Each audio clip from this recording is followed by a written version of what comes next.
Assalamualaikum warahmatullahi wabarakatuh.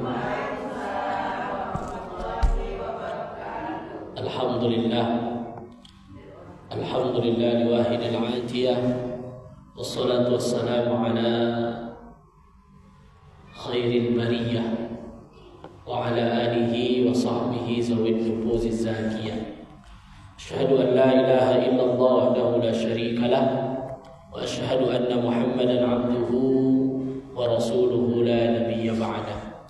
Rabbi shrah li sadri wa yassir li amri wahlul 'uqdatam min lisani yafqahu qawli. Subhanaka la ilma lana illa ma 'allamtana innaka antal alimul hakim. Qala Allah Ta'ala fil Qur'anil Karim, bismillahirrahmanirrahim. Laqad khalaqnal insana fi ahsani taqwim thumma radadnahu asfala safilin. Ila allazina amanu wa 'amilus shalihat falahum ajrun ghairu mamnun.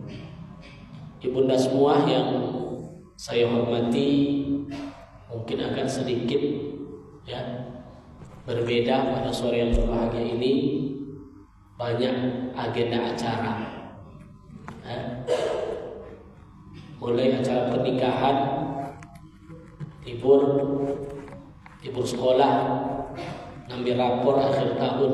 Saya pun baru pulang dari kampung, baru sampai.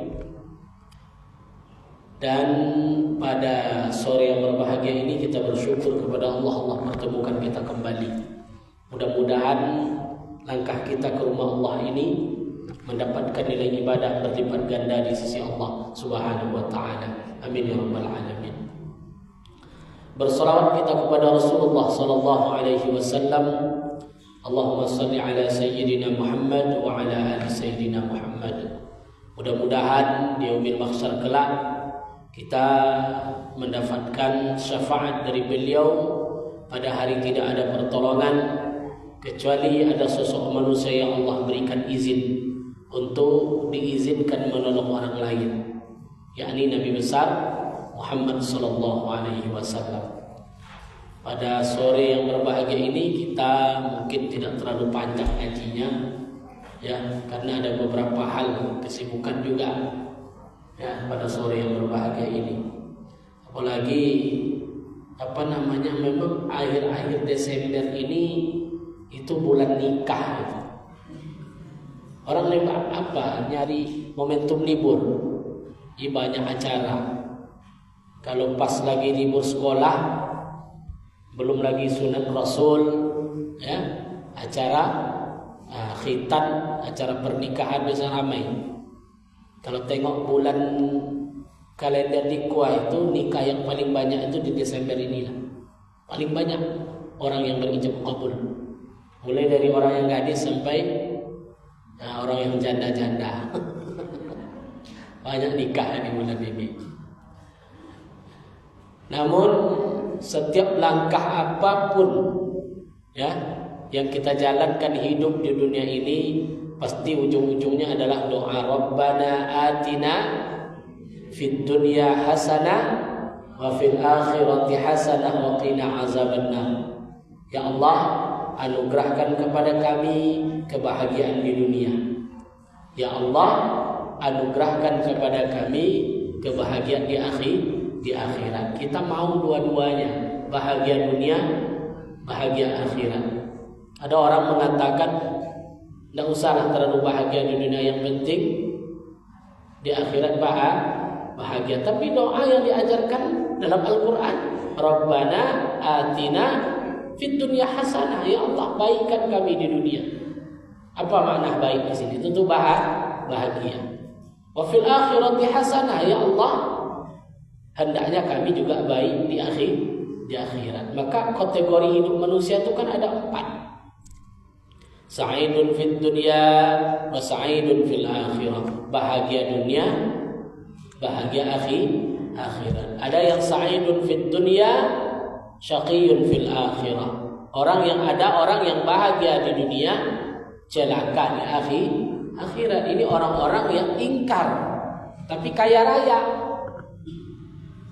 Ada orang yang bahagia di dunia, bahagia di akhirat. Di dunia juga dia bahagia, dia hidup menikmati, wafatnya pun diwafatkan oleh Allah dalam husnul khatimah.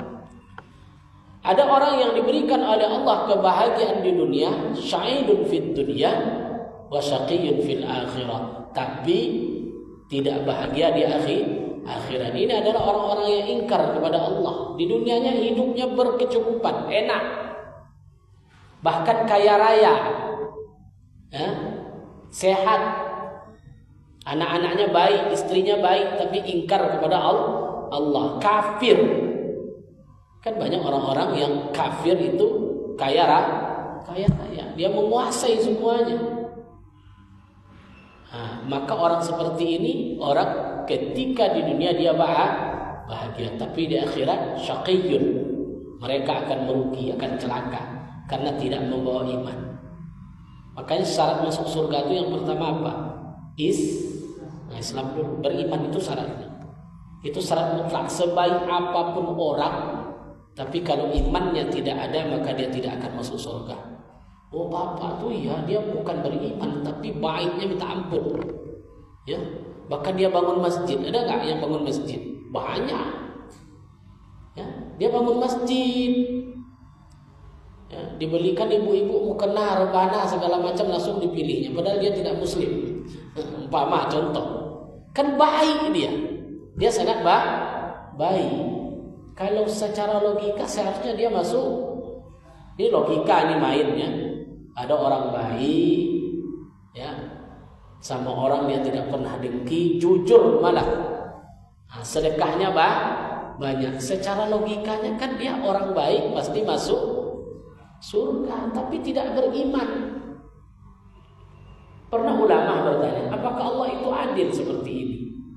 Dia baik, dari kecil baik, tidak pernah berbuat dosa, tapi dia tidak beriman. Kok Allah masukkan ke dalam neraka? Logikanya seperti ini. Orang yang ujian, sepintar apapun dia, tapi tidak masuk dia ke dalam sekolah tersebut, kira-kira dia dapat prestasi atau tidak? Entah. Maka syaratnya apa? Masuk sekolah. Ibu sepintar apapun, ibu, bapak sepintar apapun, kalau dia tidak sekolah dapat ijazah atau tidak? Tidak akan dapat. Tapi sekarang dapat juga dibelinya. Itulah lain ceritanya. Ada ijazah yang dibeli? Ada sekarang. Semua ada sekarang. Jadi tidak aneh. Ya. Makanya orang itu meskipun baik tapi tidak beriman, maka dia tidak akan masuk surga. Maka syarat dalam Al-Quran itu, ya ayyuhallazina amanu, hai orang-orang beriman. Bukan ya ayyuhallazina aslamu, hai orang-orang Islam, tidak. Berarti artinya ada orang yang Islam tapi tidak beriman. KTP-nya Islam, tapi sholat kagak, puasa enggak juga, semua enggak. Cita-citanya apa? Masuk surga. Nah gimana? Ya sholat enggak pernah, puasa enggak pernah, maksiatnya banyak kepada Allah. Nah begitu. Ini disebut sya'idun fid dunya wa syaqiyyun fil akhirah. Bahagia dia di dunia, tapi tidak bahagia di akhirat. Yang ketiga, ada orang syaqiyyun fid dunya wa sa'idun fil akhirah. Bahagia dia di dunia, tidak bahagia, sengsara dia di dunia, tapi bahagia di akhirat. Ini orang yang diberikan oleh Allah ujian. Ya, fakir, miskin, tapi imannya luar biasa. Musibah banyak Allah berikan, tapi imannya luar biasa. Justru kalau kita berpikir orang seperti ini diuji oleh Allah, jelas ujiannya. Yang paling bahaya itu apa? Kita diuji dengan kesenangan. Tiba-tiba ibu dapat menang bonus, harta sudah banyak, segala macam. Ini ujian berat. Banyak orang yang gagal dengan ujian kesenangan. Makanya nasihat orang dulu, jangan lupa daratan. Ingat, di atas langit ada langit lagi. Jadi jangan sombong. Banyak orang yang diuji oleh Allah dengan kemiskinan, kefakiran, namun dia taat kepada Allah. Orang seperti ini sengsara dia di dunia, tapi bahagia di akhirat. Sahabat Nabi banyak seperti ini. Ya, miskin, susah hidupnya, untuk makan pun susah, tapi imannya luar biasa kepada Allah. Ya, tidak bisa digoda oleh apapun. Maka orang-orang seperti ini adalah meskipun dia susah di dunia, tapi dia bahagia di akhirat. Yang paling kacau itu apa? Saqiyun fid dunya wa syaqiyun fil akhirah. Ini golongan yang paling bahaya, yang keempat ini. Sengsara di dunia, sengsara di akhirat. Sudah miskin, kerja minta-minta, tidak mau usaha. Allahu Akbar. Apa yang diharapkan? Makanya ada sebuah hadis Nabi mengatakan ahli neraka itu salah satunya apa? Fakir, orang fakir tapi sombong. Sudah fakir tapi sombong. Dia fakir, miskin, tapi dia sombong. Apa kesombongannya? Tidak takut kepada Allah. Tak takut kepada Allah, ingkar. Ya, sudah susah di dunia, nanti di akhirat nasibnya juga susah karena tidak mau sholat, ya, tidak mau apa-apa. Makanya ibunda semua dalam kitab Ihya Ulumuddin juga disebutkan kunci bahagia itu cukup 4 saja. Jadi nasib manusia jadi ada 4. Bahagia di dunia, bahagia di akhirat. Sengsara di dunia, bahagia di akhirat. Bahagia di dunia, sengsara di akhirat. Syaqiyun, celaka di dunia, celaka di akhirat. Ibu maunya yang mana? Pasti nomor 1. Ingin bahagia di dunia. Semua orang seperti itu. Ya, tapi ukuran bahagia itu seperti apa? Coba persepsi ibu bahagia itu seperti apa, Bu? Ibu sudah kalau tengok wajah-wajahnya kurang bahagia, tengok. Jadi ukuran bahagia itu apa? Sa'idun itu apa ukurannya? Dalam Yahya itu ukuran bahagia itu bukan harta. Ketenangan. Untuk apa harta banyak, tapi harta tadi tidak menenangkan, berarti bukan bahagia. Ya, maka bahagia di sini dalam Yahya itu disebutkan bukan berbentuk lahiriah. Makanya kalau kita hidup jangan tengok lahirnya. Oh, ibu tuh bahagia, dia rumahnya besar, punya usaha, ya, semuanya lengkap. Belum, nggak bisa jadi ukuran.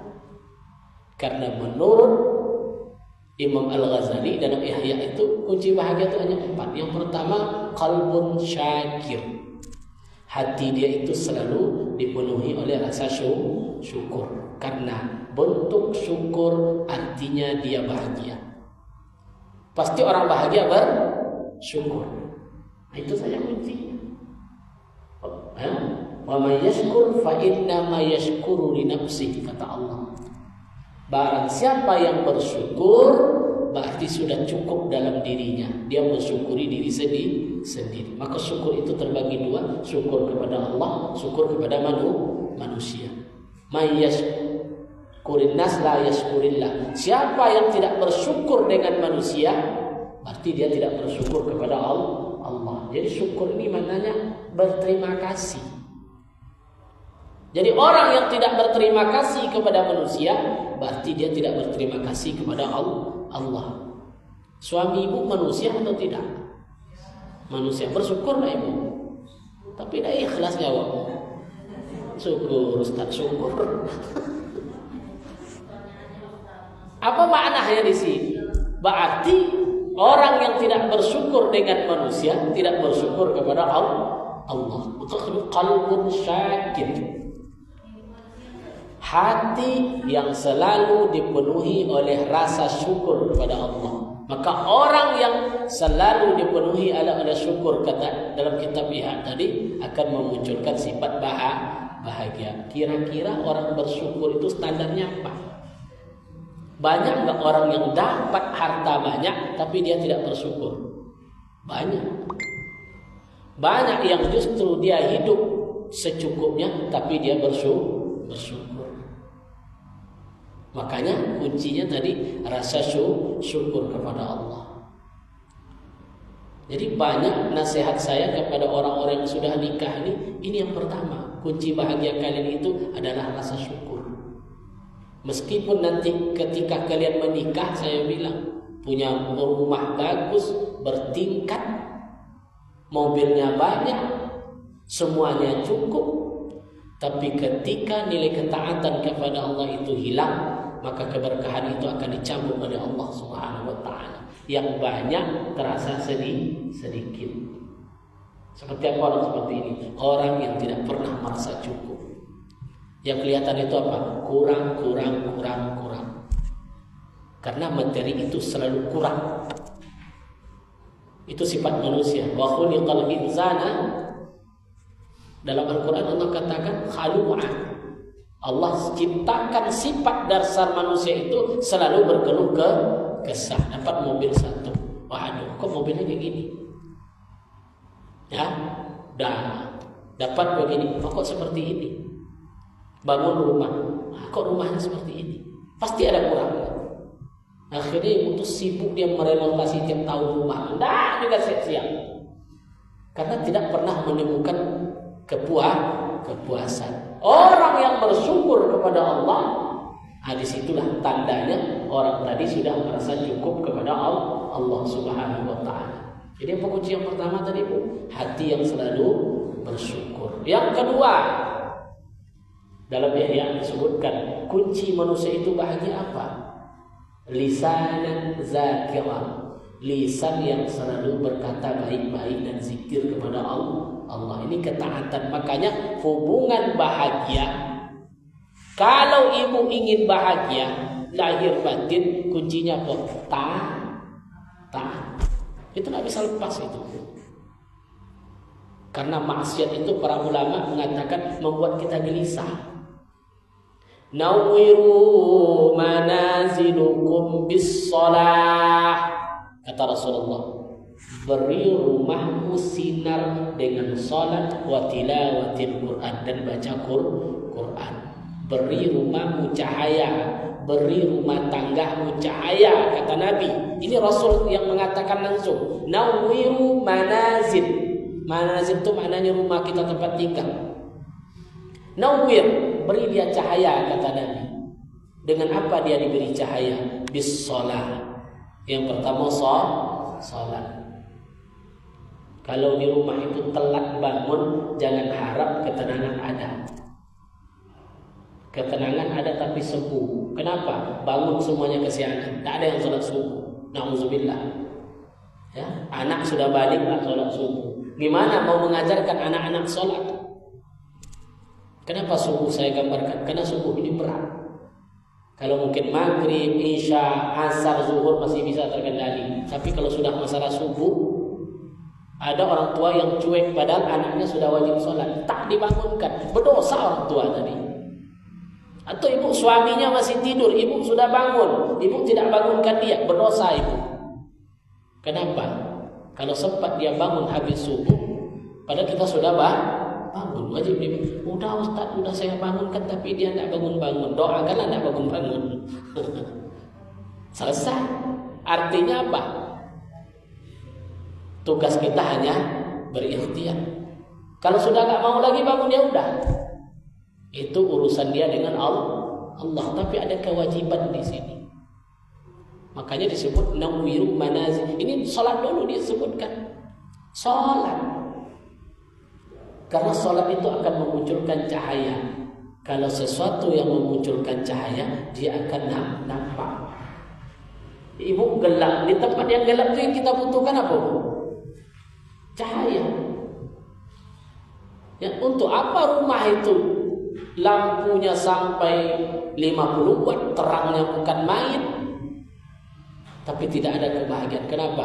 Ada cahaya yang tidak kita hidupkan di sana. Di cahaya rumah itu lampunya sholat dan baca Quran, muncul ketenangan. Ada kadang rumah itu mungkin gubuk kecil, lampunya cuma 5 watt, redup-redup pula. Tapi di dalam itu sangat luar biasa orang menikmati hidup di dalamnya. Ya, bahagia dia. Kenapa? Ada cahaya yang lebih terang yang dia masukkan ke dalam rumah itu. Apa tadi? Salat dan baca Quran. Ya zaman dulu orang tidak ada listrik, tapi yang terdengar di maghrib itu orang mengaji, adab. Ya. Orang menikmati. Makanya kuncinya apa tadi? Ketaatan. Kebahagiaan hakiki itu kita dapatkan dengan ketaatan kepada Allah. Ada sudah 2 tuh. Yang pertama apa tadi, Bu? Syukur. Yang kedua zikir atau ketaatan. Yang ketiga badanun sabir. Yang pertama tadi qalbun syakir. Yang kedua lisanan zakir. Yang ketiga badanun sabir. Apa badanun sabir itu? Sabar. Kalau ibu ingin bahagia, kuncinya apa, Bu? Sabar.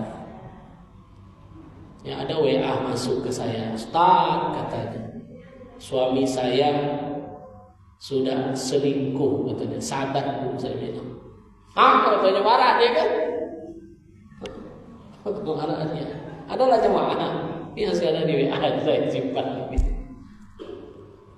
Ibu sudah pastikan belum dia tuh selingkuh, atau ibu hanya terlalu cemburu, curiga dia ada mitra dengan rekan kerjanya atau gimana?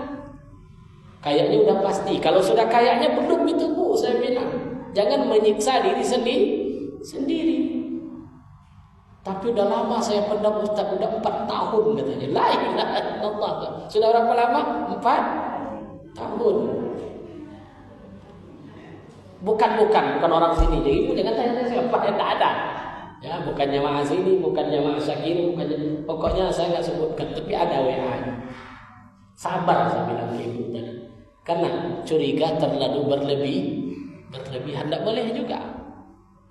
Ya, pastikan dulu. Ya, berarti ada komunikasi yang tidak terbangun. Dia curiga tapi dia pendam. Kalau orang mendam itu tersiksa hidupnya. Makanya bangun komunikasi yang bagus, betul atau enggak? Ya. Kadang hanya semacam kecurigaan dan segala macam. Begitu. Ya terus begini, tidak tahan lagi, tidak tahan. Bicarakan baik-baik. Jangan langsung ke pengadilan. Kan ada lagi mediasi keluarga besar. Ada ini, ada stepnya, ada semua. Ada kunci-kunci segala macam. Tapi yang pertama tadi sabar dulu. Karena sabar, apa yang dihasilkan oleh sebuah kesabaran? Solusi. Ada jalan yang terbaik nanti yang diambil. Ada tak wanita yang paling sabar? Tahu ibu siapa wanita yang paling sabar? Asia. Kalau ibu ini Nabi yang paling sabar siapa? Nabi yang paling sabar? Yang paling terkenal sabarnya Nabi siapa? Nabi Ayub alaihissalam. Berarti Nabi Ayub, Nabi yang paling sabar. Berarti istrinya, istri yang paling sabar. Siapa nama istri Nabi Ayub? Abu? Nama masjid kita ini, nama istri Nabi Ayub ini. Siapa namanya?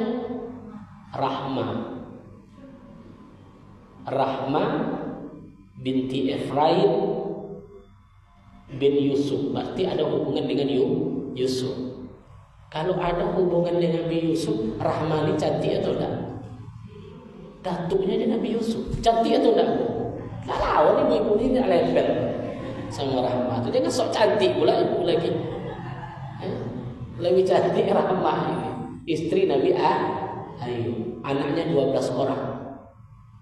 Ayub menikah dengan Rahmah, kaya raya, anak soleh-soleh, 12 orang diangkat jadi nabi. Kaya, baik, dermawan, sedekah, rajin. Kira-kira banyaklah pengikutnya. Langsung banyak pengikut Nabi Ayub. Makanya iblis iri. Apa kata iblis? Wajar ya Allah. Ayub itu istrinya cantik, anaknya baik-baik, hartanya banyak, pertanian usahanya banyak, dia rajin berbagi, wajar. Apa kata Allah? Silakan, kata Allah. Apa yang kau lakukan hai iblis? Pertama yang dilakukan oleh iblis, dihancurkan seluruh usahanya, bangkrut, kembali ke titik nol.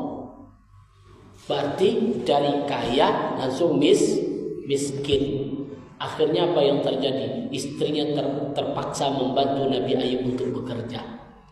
Ya, karena kebun semua sudah habis. Jatuh miskin, pengikut sudah mulai lari. Itu ujian yang pertama. Tapi Ayub bukan turun keimanannya, tapi makin naik. Apa kata iblis? Boleh tak saya uji lagi ya Allah? Boleh. Apa ujiannya? Dibakar rumahnya, 12 anaknya meninggal semuanya. Berarti rumah tidak punya, anak meninggal, harta habis. Tinggal dia hidup sebatang kara dengan istrinya berdua. Hidup tidak di rumah lagi, sudah hidup numpang. Kalau bahasa sekarang udah ngontrak. Tentu cemooh orang banyak, ya. Tapi Nabi Ayub luar biasa, imannya tetap kuat kepada Allah. Apa kata iblis? Sekali lagi ya Allah, saya uji Ayub. Dihembuskan penyakit, akhirnya Ayub jatuh, tidak bisa bekerja. Siapa yang bekerja mencari nafkah? Rahmah, istrinya yang cantik tadi. Terbayang untuk kehidupan seperti itu. Pahit. Penyakit Nabi Ayub, penyakit kulit, melepuh semuanya, tanggal. Muka yang ganteng itu langsung hilang, turun. Kulit perlahan-lahan hilang. Setelah lama dia sakit, akhirnya kata orang kampung, dia tidak boleh tinggal di sini, harus diusir ke hutan. Takut penyakit menular. Akhirnya diusir. Hiduplah mereka berdua di hutan, makan dengan hasil hutan. Masih setia nggak Rahma? Setia. Nggak ditinggalkan suaminya. Cuman mungkin kalau sudah nggak tahan lagi, apa kata Rahma? Abang kan seorang nabi. Pasti doa abang dikabulkan oleh Allah.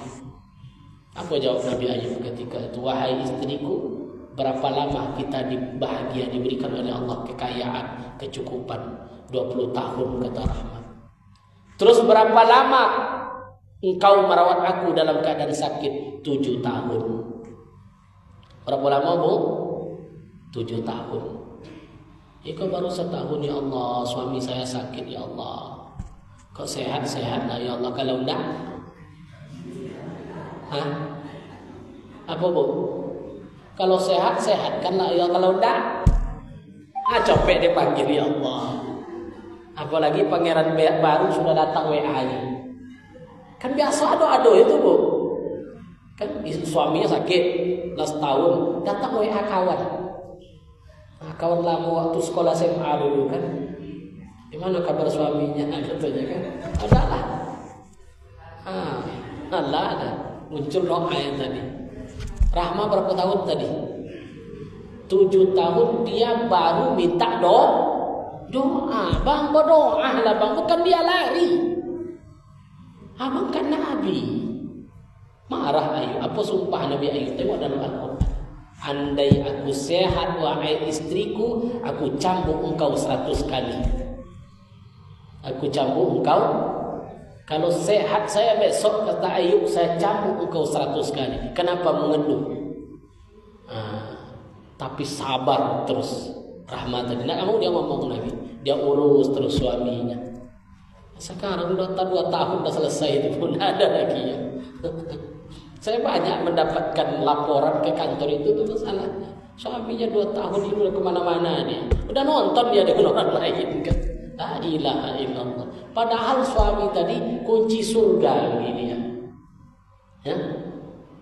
Akhirnya apa yang terjadi? Apa kata Allah? Hai Ayub, hentakkan kakimu ke bumi, air akan keluar.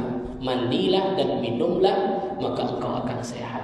Akhirnya Nabi Ayub sehat. Setelah berapa lama baru Nabi Ayub sehat? 18 tahun. Berapa tahun Bu? Ibu akan kuat tuh. Ya, makanya Allah tidak uji seperti itu. Ya, banyak.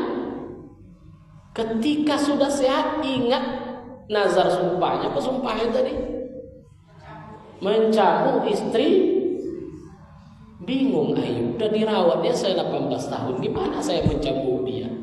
Maka turun ayat, apa kata Allah? Hai Ayub, ambil rumput 100 jerami, 100 pukulkan ke istrimu. Kira-kira sakit atau enggak? 1000 pun rumput dingin tidak terasa tuh. Ya, begitulah Allah menengok di balik seorang suami yang digambarkan oleh Allah sabar, ada seorang istri yang lebih sabar. Itulah rahmat.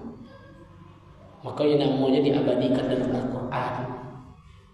Dan itu salah satu masuk kalau ibu hadir dalam sebuah pernikahan pasti ada doa Pak Kuat itu. Allahumma alif qulubahuma ya Allah kama allafta baina Adam wa Hawa wa alif qulubahuma ya Allah kama allafta baina nabiyyina Ayyub wa Rahman. Ya Allah, ikatkan yang dua orang ini seperti Adam dan Hawa. Sejauh apapun mereka, tetap mereka saling mencari. Adam dibuang jauh, Hawa dibuang jauh, ujung ke ujung. Adam yang dicarinya siapa? Hawa. Hawa yang dicarinya Adam. Ini kok baru dinas ke Padang, udah hilang kan baru.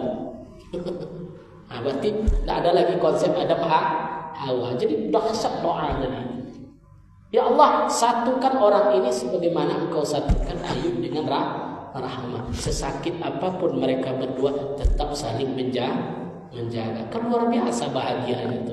Akhirnya musibah itu bukan jadi hal yang berat, tapi sebuah kebahagiaan. Akhirnya Allah berikan seluruh hartanya. Balik lagi, kebunnya jadi, rumahnya bikin. Yang terakhir apa? Allah berikan anak 24 orang. Orang 24 orang. Begitulah dahsyat. Inna ma'al usri yusra. Di Bali kalau orang memandang sebuah ujian itu sabar, maka dia akan bahagia. Nah, jadi itu kunci bahagia tadi. Yang pertama apa tadi? Selalu bersyukur. Yang kedua taat kepada Allah. Yang ketiga bersabar. Dan yang keempat, kunci manusia bahagia itu kata dalam kitab Yahya itu apa? Al-mar'atus salihah. Istri yang solehah. Istri yang solehah itu kunci. Kok ibu tidak senang disebut istri solehah? Kayak jauh Ustaz ya. Rupanya lama juga saya ceramah ini, kan 40 menit. Ada pertanyaan Bu? Nah, cukup ya? Mudah-mudahan. Silakan Bunda. Waalaikumsalam warahmatullahi.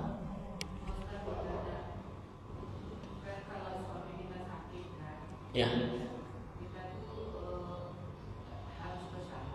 Iya betul.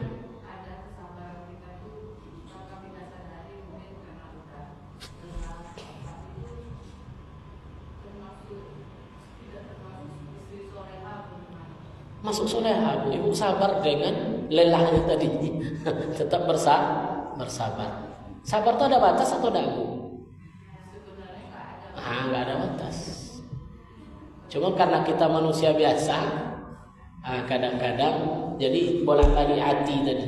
Jadi pengendalian hati tadi. Al-mar'atus salihah idza sallat khamsaha wa shamat syahraha wa ata'at zawjaha. Seorang istri itu dia taat, sabar, ya, sabar terhadap suaminya, sholat dia 5 waktu, puasa dia bulan Ramadan. Tahu tak ibu ujungnya apa? Ibu boleh milih pintu surga yang mana? Berapa pintu surga itu? Berapa pintu surga? 7 ya. Pilihlah mana ibu suka.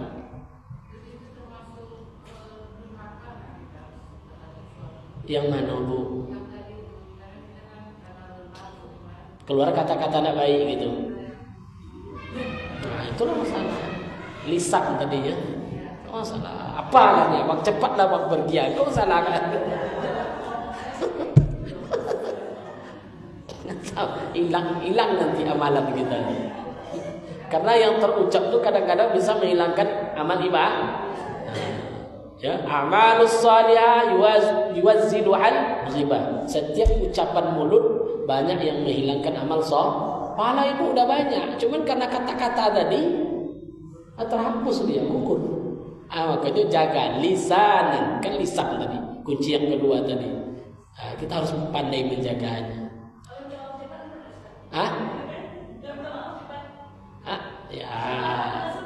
Ya, kan diampunkan. Memang maaf artinya apa?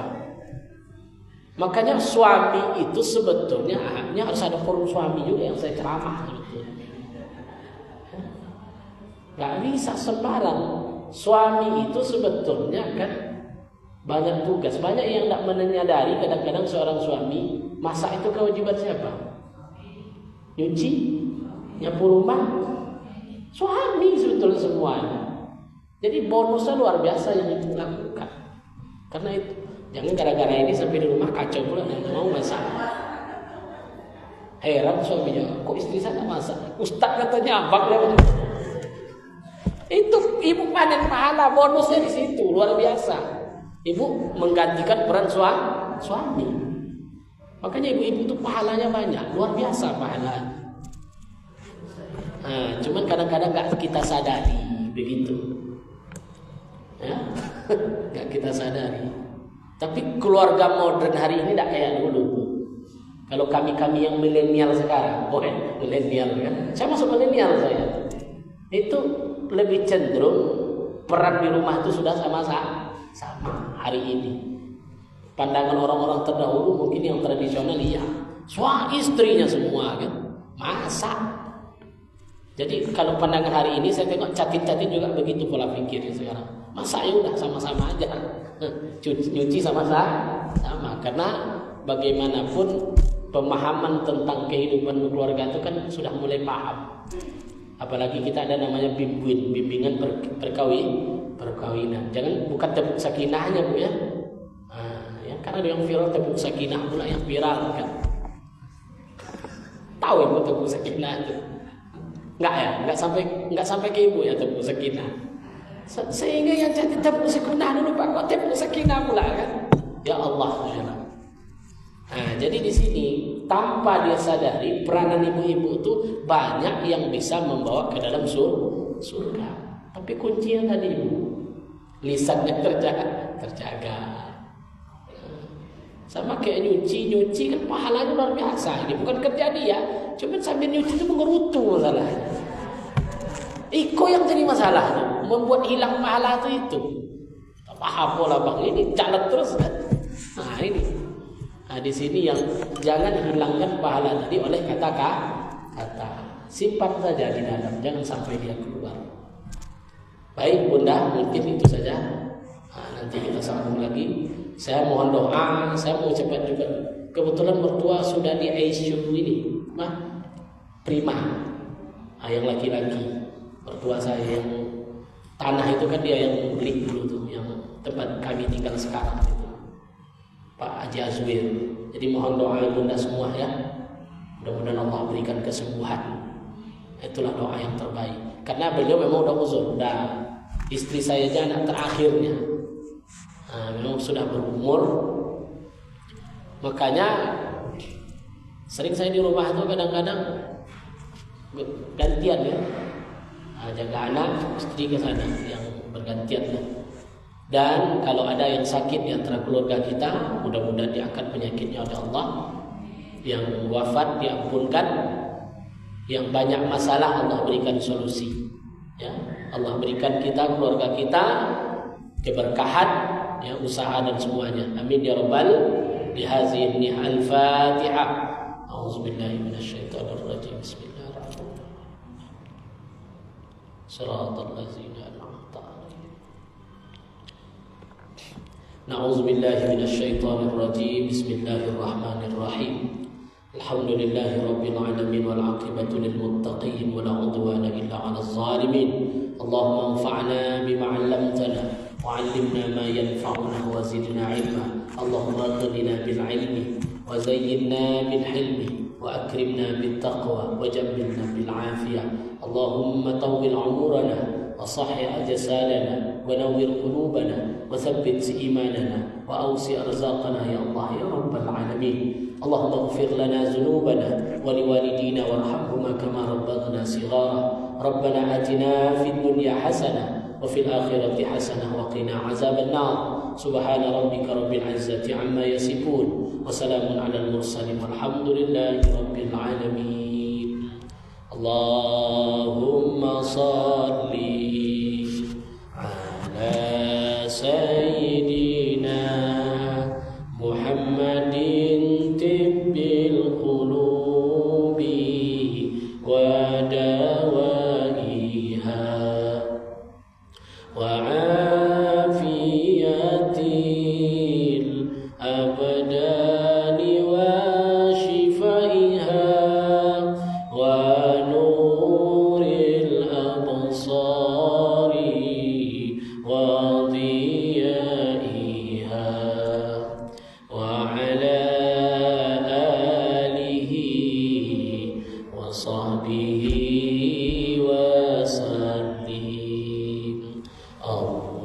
اللهم صل على سيدنا محمد طب القلوب ودوائها وعافية الأبدان وشفائها ونور الأبصار وضيائها وعلى آله وصحبه وسلم. اللهم صل على سيدنا محمد طب القلوب ودوائها وعافية الأبدان وشفائها ونور الأبصار وضيائها وعلى آله وصحبه wasallim. Demikian ibunda semua, mohon maaf atas segala kekhilafan. Subhanakallahumma wa bihamdika asyhadu an la ilaha illa anta astaghfiruka wa atubu ilaik. Assalamualaikum warahmatullahi wabarakatuh.